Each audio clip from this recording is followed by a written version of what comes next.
We had a two-punch with the weather this weekend. I'll tell you more about it later. Big things have been going on with the Paladin this past year, as I talked to former editor-in-chief Carter Osborne. Coming up next, more on the measles outbreak affecting South Carolina.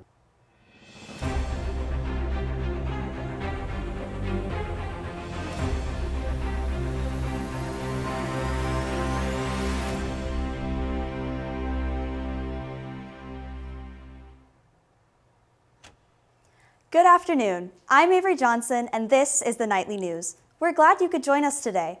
We begin our show with probably the biggest news of the week for Paladins. As you know, we got hit with 2 rounds of unprecedented weather the past 2 weekends. Our SARA BETH HARBIN braved the ice and snow to tell us about how the weather impacted campus and the community. I'm SARA BETH HARBIN here at Furman University, where just last weekend, everything behind me was pure ice. Now, it's nearly 5 inches of snow. Coming off an historic ice storm last weekend that left over 250 homes and businesses without power, no one on campus was truly ready for yet another hit. I would say I was a lot less prepared for the snowstorm than I was for the ice storm, just because after being off of class for the past week, I feel like assignments and everything was just a lot crazier this most recent week, so I was just playing catch up in all my classes, and I just hadn't even prepared at all for the snowstorm.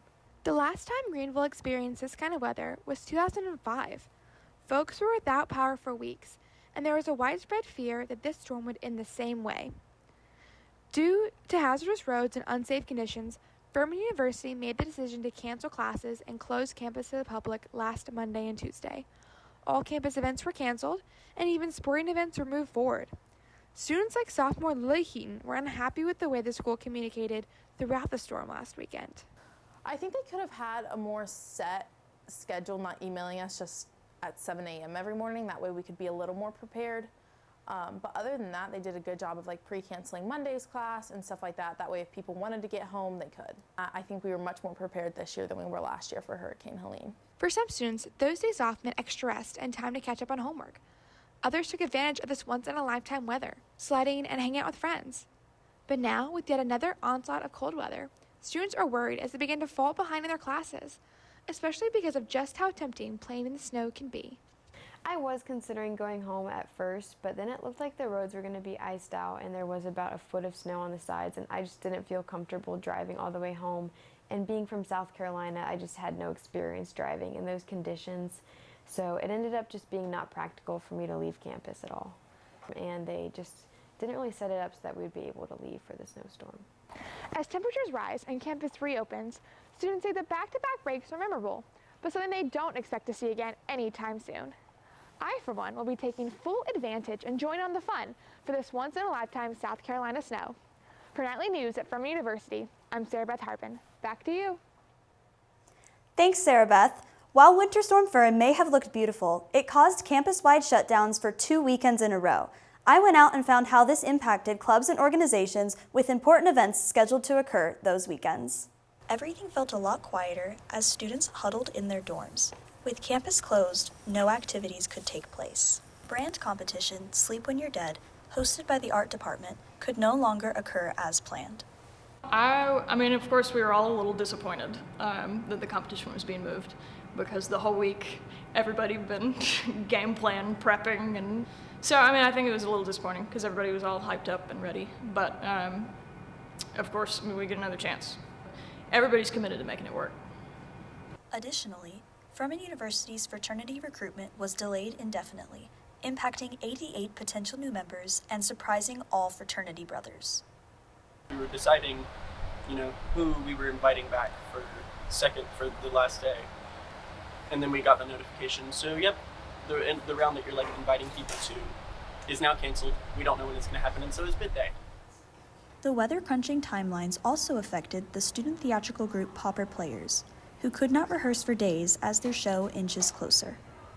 Company has already been a really, really quick rehearsal process. We've kind of had to squeeze a really complex show into not a lot of time. And so having even less time for those run-throughs, which is where we're at in the process right now, we're running the show, has been really, really difficult to accept and kind of live with as the director. We're not gonna have these. Putting activities on hold due to Winter Storm Fern impacted clubs and organizations greatly across campus. Sleep When You're Dead has now been moved to March. Fraternity recruitment finalities occurred this past weekend. However, Pauper Players is still performing as originally scheduled this weekend. This has been Avery Johnson reporting for the Nightly News at Furman University. Back to you. We hope everything has worked out for all clubs and organizations affected by the Winter Storm Fern weekends.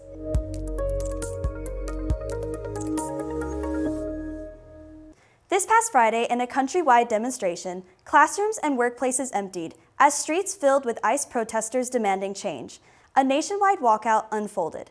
Let's hear more from our reporter, GALI LYONS. Students and locals across the country participated in a walkout to protest U.S. immigration law enforcement's violence.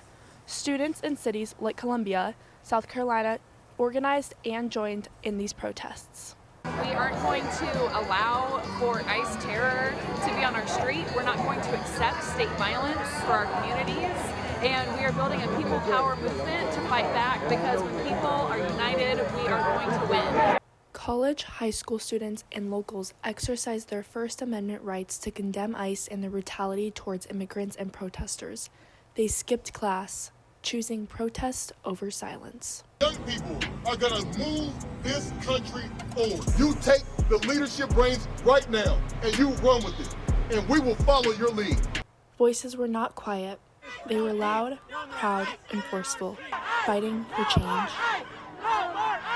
These walkouts show the power of voices, both young and old. This is GALI LYONS in Greenville reporting for Nightly News. Back to you. As these protests continue, we will bring updates on how they are impacting communities, schools, the economy, and our country.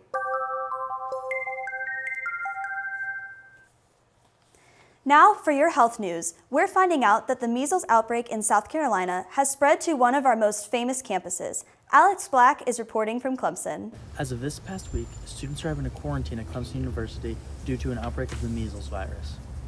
Since October of last year, a measles outbreak in the Spartanburg area has occurred. According to the South Carolina Department of Health, there are now nearly 800 people infected with the virus. In a statement on their website, the DHEC says, the number of public exposure sites indicates that measles is circulating in the community, increasing the risk of exposure and the risk of infection for those who are not immune due to vaccination or natural infection. Measles is an extremely infectious disease and very contagious. A person infected is contagious for 4 days and can transmute the disease before knowing they are infected, just like COVID.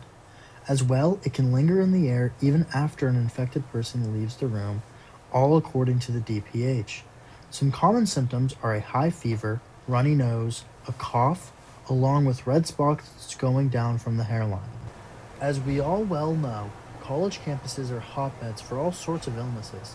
With how cramped the living conditions are and the close proximity of people around all campus buildings, it becomes clear how dangerous this could be for Clemson University. I talked to Haley Lyons, who had this to say.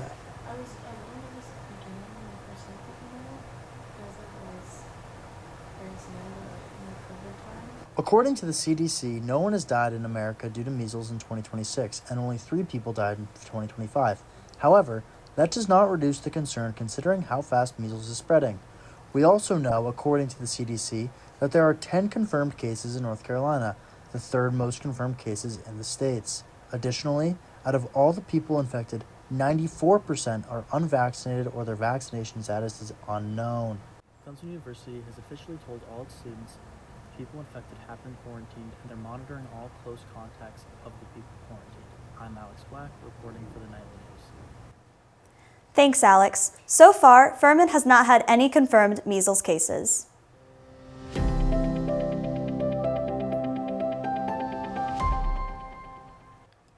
January 29th marked Joseph Vaughn Day here at Furman, a time where the campus community gathers to remember the life and legacy of the university's first Black undergraduate student.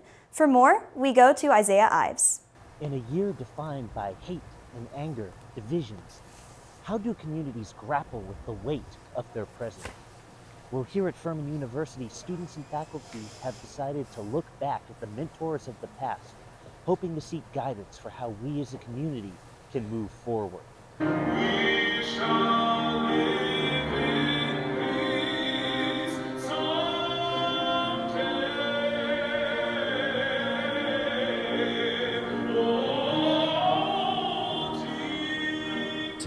is Joseph Vaughn Day, a time where the Furman community congregates to celebrate the achievements of a student who, above all, just wanted to be a student, who just wanted to be Joe Vaughn. And education is not something given, it is something one must claim. On January 29th, 1965, Joseph Vaughn enrolled at Furman, becoming the university's first black undergraduate student.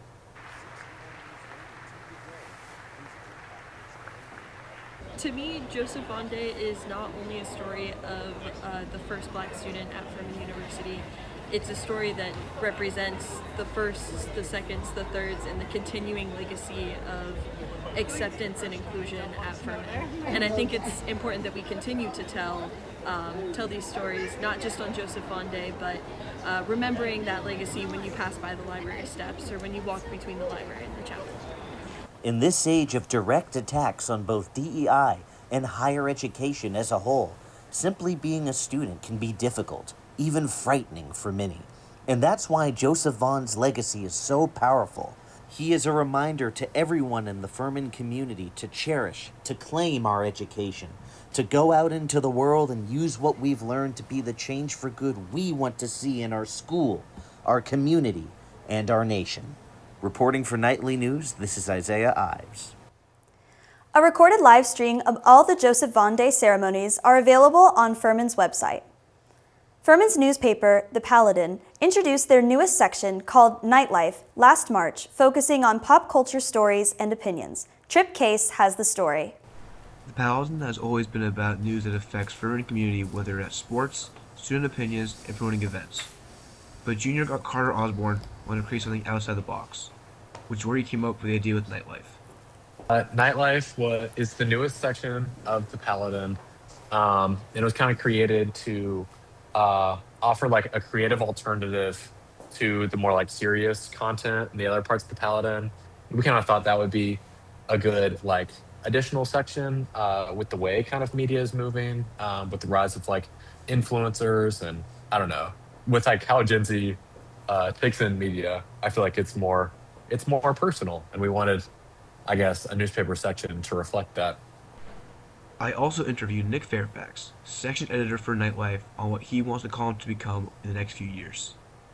I want to do is a lot of our writers are focused on the music half of it, which I mean is great, and I'm happy to see. But my main goal is to tap into those other sections of pop culture that we're not engaging with as much, and finding out how I can get it to truly be that diverse pop culture magazine that we've set out for it to be.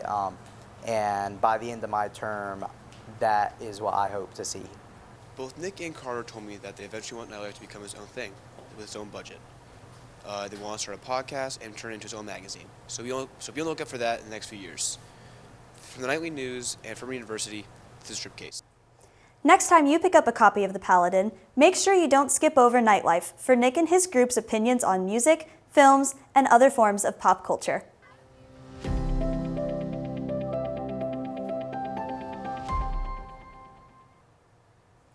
With the recent winter weather keeping most dins indoors, many have turned to the internet for entertainment. And if you happen to be scrolling through YouTube, you may have spotted a din you know. By day, my brother, Nathan Ives, is a sophomore at Furman University. However, when he's not in class, Nathan can be found at his computer, working on his next YouTube video. Yeah, so I started my channel in 7th grade as a place for me to post videos to reduce the clutter on my phone, but really since then, it's grown to become something a lot bigger, which is pretty cool. With over 15,000 subscribers, Nathan's channel, Boston by Rails, is one of Boston's most successful train-themed YouTube channels. And yet, despite its name, many of his most popular videos were edited and produced right here on Furman's campus. So I get most of my footage in Massachusetts when I come home for breaks, but all the other aspects of the production are completed here on campus. And yet, somehow in the midst of the chaos of classes and extracurriculars, Nathan has managed to consistently post new videos every other week. These videos, which often receive tens of thousands of views, have helped forge a steel-strong community of fellow rail-oriented individuals. But if you ask Nathan, his channel is about more than just purely trains. His mainline motive is to help spread awareness about just how much effort it takes to keep the Boston Railroad, and therefore Boston itself, running on track. I think one of the big reasons it should matter is that it kind of shines light on how much railroad employees and workers do in a given day to keep our city running. Without the humans on the ground making the trains move, our city would not be able to function. Fellow transit YouTuber Jacqueline Thibodeau of the popular channel World of Transit agrees. What Boston Met Rails does really well is he has such extensive knowledge of railroad operations and how they work, and I think that gives a lot of insight into people, into maybe commuters who watch that video who want to know the processes that the commuter rail has in order to benefit their riders. So if you're ever finding yourself ravenous for the railroad, or perhaps riding a train up in Boston, spare a thought to all the people making that train ride possible, and the Furman student who's making sure their stories are told. For Nightly News, this is Isaiah Ives saying, all aboard. For those looking to hop aboard the Nathan train, make sure to check him out in one of his other favorite extracurriculars, the upcoming Pauper Players production of Stephen Sondheim's Company, performing this February 6th, 7th, and 8th. A student at Furman University is balancing a rigorous academic workload along with her creative career. Heading over to ANSLEY Weaver for more information on this DINS You Know. I am here at Furman University, where students are used to busy schedules, but sophomore Sopie Burr is taking that to another level. She has already published her first book, she hosts a weekly podcast, and is working on her second book, all while keeping up with her coursework. The challenge for her isn't the creativity, it's the time. This year my workload was a lot heavier. Before I came back to school in August, I had recorded an episode for every single Tuesday throughout the whole fall. And so it was a lot of recording for about 2 weeks and lots of interviews, but then for 3 months I didn't have to re-record anything. Staying ahead is how Sophie, a communication religion double major, manages to balance her academics while pursuing her dreams. By pre-recording and using school breaks to work, she's able to juggle both college and her growing career. But what keeps her going isn't the schedule or the hustle, it's the quiet reminder that even small impacts matter. When I started my podcast in high school, I had no following, and even the book, I was no one is going to buy this off of Amazon. And so if you feel called to start a podcast or write a book or something like that, then just do it. It doesn't matter who reads it. A lot of days I'm doing this for the one. Even if I have 400 listens, I'm doing it for the one that it impacts. Sopie Burr's dedication to telling her story to help people is truly incredible. Fellow student Emily Perry offers a new perspective on how this podcast has impacted her. Listening to Sophie's podcast just really makes you realize that people do go through things and just how comfortable she is sharing it, but also to lean on your faith in that and not just talk about the struggles, but how she has pushed through them and how that gives her hope. You can follow Sophie's podcast when it's released every Tuesday, where she continues exploring how faith works in everyone's lives differently. After graduation, Sophie hopes to work in youth ministry so she can continue sharing her story. Reporting for the Nightly News at Furman University, I'm ANSLEY Weaver. Back to you. To find out more on Sophie's writing and podcast journey, you can visit her Instagram at honeyandthedot.rock. And that does it for this very first edition of the Nightly News this new year. We leave you now with some scenes from the snow this past weekend.